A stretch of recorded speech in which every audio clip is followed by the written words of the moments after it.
안녕하세요. 저는 30대 여자입니다. 저는 의사 남편과 살고 있고 아이는 딸 하나인데 이 딸은 제가 가슴으로 낳은 아이입니다. 입양한 아이지요.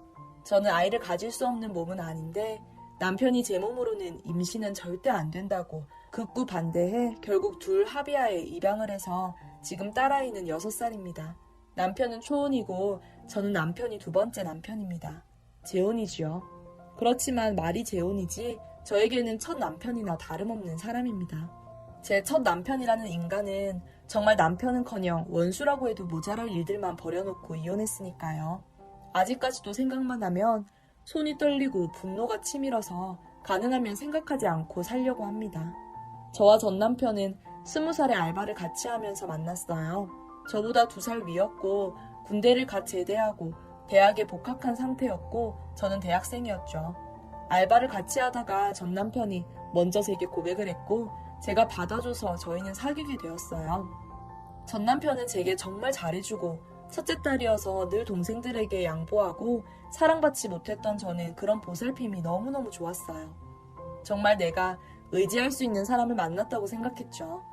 전 남편은 자기가 졸업하고 나서 취직하면 꼭 결혼하자고 언제나 입버릇처럼 얘기했고 저도 꼭 그러자면서 벌써부터 부부인 것처럼 저희는 단꿈에 빠져서 연애를 했죠. 전 남편이 군대를 제대해서 저희는 졸업을 같이 했어요. 함께 졸업하고 저는 곧바로 전공을 살려 한 기업 마케팅부에 취직을 했고 전 남편도 평사원으로 중소기업에 취직했죠.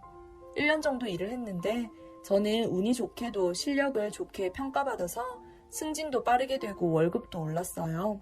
때마침 전 남편네 회사도 흑자를 쳐서 봉급도 많이 받아오더라고요. 전 남편은 그때쯤 결혼 이야기를 진지하게 꺼냈어요. 저도 당연히 결혼을 한다면 전 남편과 해야겠다고 생각해 왔었고 바쁜 와중이었지만 저희는 여전히 행복하게 연애하고 있었기 때문에 자연스럽게 결혼 이야기를 하게 되었죠. 전 남편이 처음으로 저희 부모님께 인사드리고 결혼 허락을 받으러 오던 날 저희 부모님은 온갖 단장에 청소를 다 하시고 동생들까지 깨끗한 옷 입히고 잔소리하시며 음식하시고 만반의 준비를 다 하셨어요. 제가 결혼하게 되면 우리 삼남매 개운이라고 고생만 시킨 첫째 딸 남편 될 사람은 아빠가 봐줘야 해 하셨죠. 전 남편은 바르게 잘 차려입고 선물까지 사들고 긴장해서 저희 집에 도착했고 예의 바른 모습으로 부모님께 인사드리고 밥 먹고 아빠가 주시는 술도 몇 잔 받고 동생들에게도 인사하고 하면서 분위기는 좋게 흘러갔습니다. 전 남편이 돌아가고 나서 엄마와 아빠, 동생들 모두 저 사람 괜찮네. 누나 남편감으로 괜찮아. 애가 착하고 예의 바르니 괜찮다. 결혼해. 하면서 다들 응원해주고 결혼도 허락해주셨어요. 저도 마냥 기뻤고요. 전 남편에게 전해주었더니 정말 좋아하더군요. 그리고 이제 우리 엄마 아빠한테만 허락받으면 되겠네 하고 저를 전 남편 집에 초대했어요. 저도 한껏 제일 좋은 옷 입고 갔고요. 집에 도착하니 식탁 위에는 여러 반찬들이 있었어요. 그런데 스티로폼 용기 위에 있는 걸 보니 시중에서 파는 반찬들처럼 보였죠. 그때는 그런가 보다 했는데 지금 생각하면 우리 엄마는 딸 남자친구 온다고 몇 시간 동안 부엌에서 고생했는데 하는 생각이 들어서 약간 기분 상하더라고요. 전 남편은 여동생 하나 있었는데 저보다 1살 아래였고 대학교는 안 가고 아르바이트 하면서 취직 준비하고 있었어요. 전 남편 부모님은 식사하면서 가족은 몇 명이며 부모님은 뭐 하시며 재산 규모는 어느 정도며 등등 온갖 질문을 던지시더군요. 정말 밥이 입으로 들어가는지 코로 들어가는지 모를 정도로 대답하랴 밥 먹으랴 정신이 하나도 없었습니다. 저는 최대한 공손하고 예의 바르게 대답했고 시부모님에게서는 왜인지 모르게 벽이 느껴졌지만 그 당시에는 전 남편을 정말 사랑했기 때문에 그저 잘 보이려고 노력하기만 했습니다. 식사를 마치고 깎아놓은 과일을 먹는데 전 시어머니께서 제게 예단은 이불이랑 한복만 하는 걸로 하자 나머지는 현금으로 하는 걸로 하자고 말씀하시더군요. 저는 잠시 멍하다가 이내 이해하고 그럼 제가 부모님께 그렇게 말씀드릴게요 하고 대답했어요. 그러자 옆에 있던 전 남편 여동생이 엄마 그럼 나는 뭐 안 받아? 내 친구는 지 오빠 결혼한다고 새언니한테 무슨 가방 받았다던데 그러더라고요. 전 시어머니는 시끄러워 지금 네 가방이 문제야? 우리 집 돈이 문제지 하시더라고요. 솔직히 그런 얘기 듣는 게 그때도 마냥 편하진 않았어요. 내가 돈 주는 사람인가 싶기도 했고요. 그렇지만 제가 사랑하는 사람의 가족이었기 때문에 아무 소리 안 했습니다. 전 시부모님은 제가 집을 나서기 전 싹싹하고 예의 바르고 순하니 마음에 드네. 조만간 상견례 날짜 잡고 식날도 잡는 걸로 하자 하셨어요.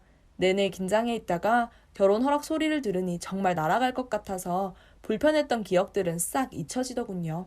제가 어리석었죠. 저희 결혼 준비는 다음 날부터 착착 진행되어서 빠르게 식을 올리고 부부가 되었습니다. 신혼집은 전 시부모님 사시는 빌라의 아래층이었어요. 모아놓은 돈에 대출 끼고 잡을 수 있는 집이 그곳밖에는 변변치 않아서 일단 그곳에 자리 잡고 돈 모아서 우리 집을 장만하자고 얘기를 했었던 터였죠. 처음 신혼살림은 정말 행복했어요. 아침에 같이 밥 먹고 출근하고 퇴근해서 같이 저녁 먹고 하면서 소꿉놀이 하는 것 같이 마냥 행복하기만 했죠.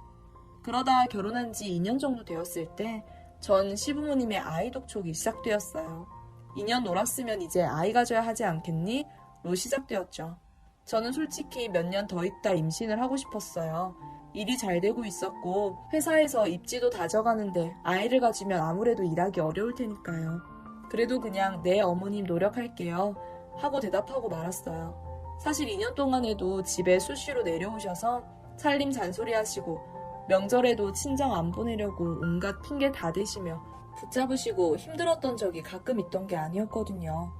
그래도 남편이 엄마 그러지마 왜 그래? 하면서 막아줘서 저는 바보같이 우리 남편 참 든든하네 이러면서 그냥 흘려 넘겼어요.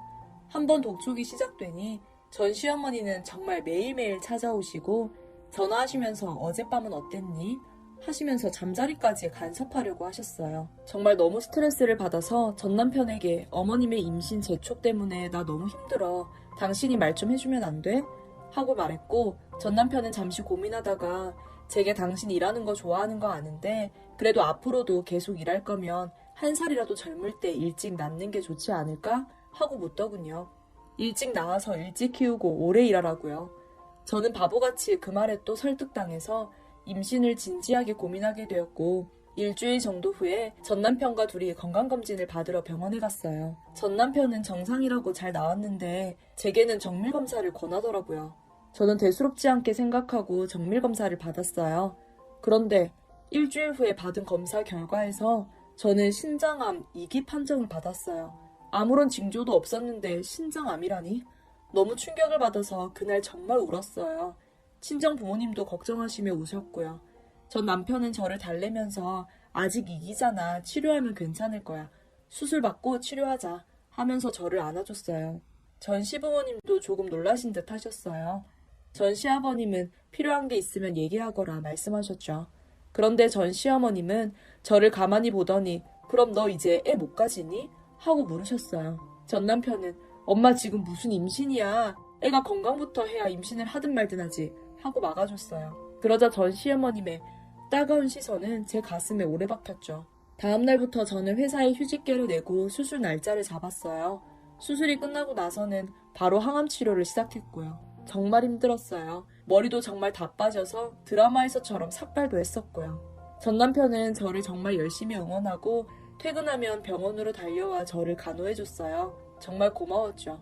피곤하니까 집에 들어가 해도 늘 병원 간이 침대에서 자고 저를 보고 출근했어요. 저도 그 모습에 힘나서 더욱 열심히 치료를 받았고요. 다행히 2기에 발견해서 항암치료 효과는 좋았어요. 의사 선생님도 젊고 일찍 발견해서 치료 경과도 좋다고 하셨고요. 이제 곧 다시 건강해져서 일도 나가고 하겠지 생각으로 하루하루 힘을 냈어요. 그런데 딱 그 타이밍, 제가 건강을 회복하는 그 타이밍에 전 남편이 변하더군요. 매일같이 병원에 왔는데 이제는 야근한다고 안 오고 피곤해서 집에서 자고 싶다고 안 오고 등등 여러 핑계를 댔고 이내 며칠씩 얼굴을 못 보는 일도 잦아졌어요. 저는 그저 남편이 바빠서 힘들어서 그러겠지 라고 생각했어요. 그냥 집에 얼른 갈 생각으로 열심히 치료만 받았죠. 그러다 어느 날 의사 선생님께서 회진을 돌면서 제게 이제 경과도 좋고 집으로 돌아가셔도 될 것 같아요. 물론 가셔서도 약 잘 드시고 검진이랑 치료 완치될 때까지는 잘 챙겨서 오셔야 돼요. 하고 말씀하셨어요. 그렇게 그리운 집에 간다니 너무 기뻐서 저는 전 남편을 깜짝 놀래켜주려고 연락을 하지 않았어요. 집에 먼저 가 있다가 저녁에 퇴근하는 전 남편을 놀래켜줄 생각이었죠. 저는 이제 다시 막 자라기 시작해서 깎아머린 머리카락 위로 비닐을 쓰고 짐을 챙겨서 태워내 집으로 향했습니다. 집은 조금 너저분한 거 빼고는 그대로였어요. 그리운 집 냄새를 맡으니 정말 행복했죠.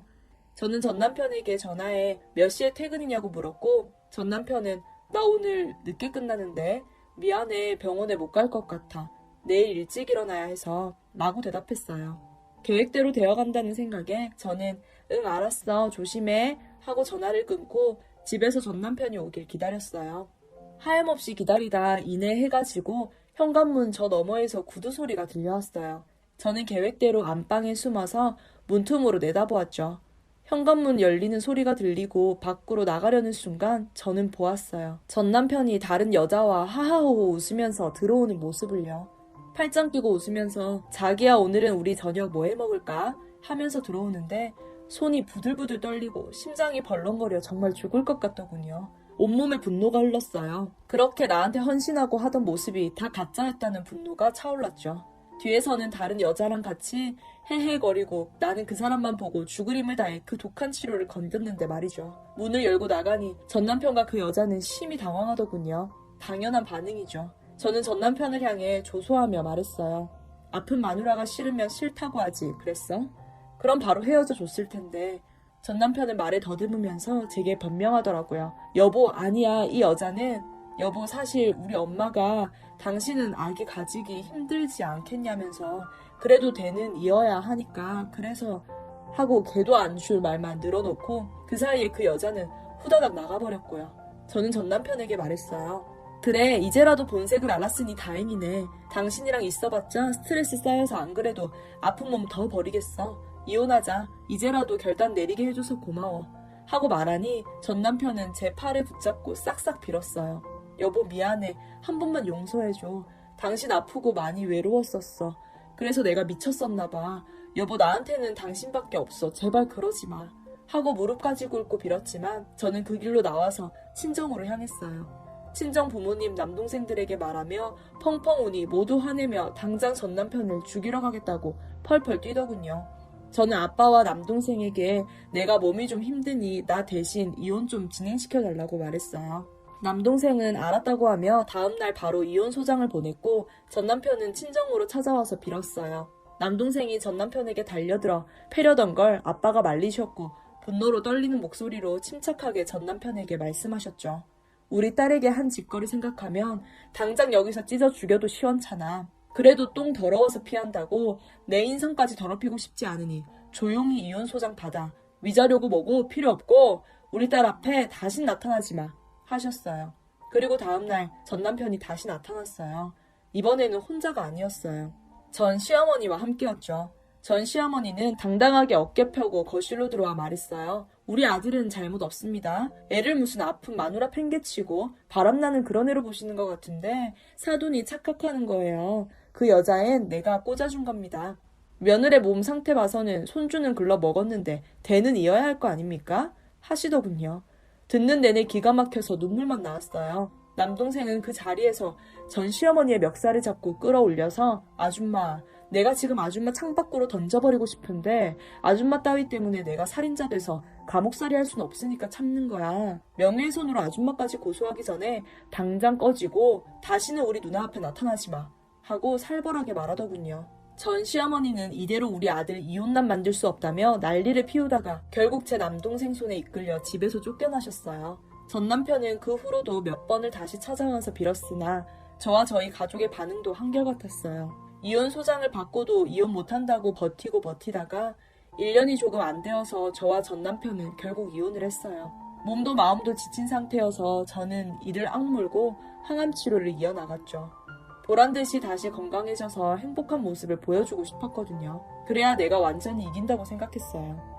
그리고 그렇게 항암 치료를 외롭게 이어가던 중 치료 중에 제가 다니던 병원의 새 의사 선생님이 제 치료를 담당하시게 되었고 그 의사 선생님은 현재 제 남편이 되었어요. 제 과거를 듣고 저와 함께 눈물을 흘려주고 저를 안아주고 몸뿐 아니라 마음도 치료할 수 있게 해달라면서 저를 사랑해 주었죠.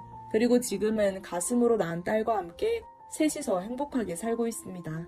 전 남편은 그 후로 재혼을 했다고 들었는데 그때 그 여자인지는 모르겠어요. 그런데 재혼 소식 들려오고 3년도 안 되어 다시 이혼 소식이 들려오더군요. 소식 전해준 친구 말에 따르면 그 여자가 시댁 등살에 못 살겠다고 소송을 걸었다고 해요. 아직도 소송 중이라고요. 저는 솔직히 좀 통쾌했고 그 낯짝을 한번 봐야 하는데 하는 생각도 했어요. 그렇지만 저는 지금 저대로 충분히 행복하고 든든한 남편과 사랑하는 딸이 함께 있거든요. 그것만으로 충분히 이긴 것 같아요. 이제 저희 가족 셋이서 지난 아팠던 과거들은 다 잊어버리고 행복하게 살아보려 합니다. 이야기 들어주셔서 감사해요.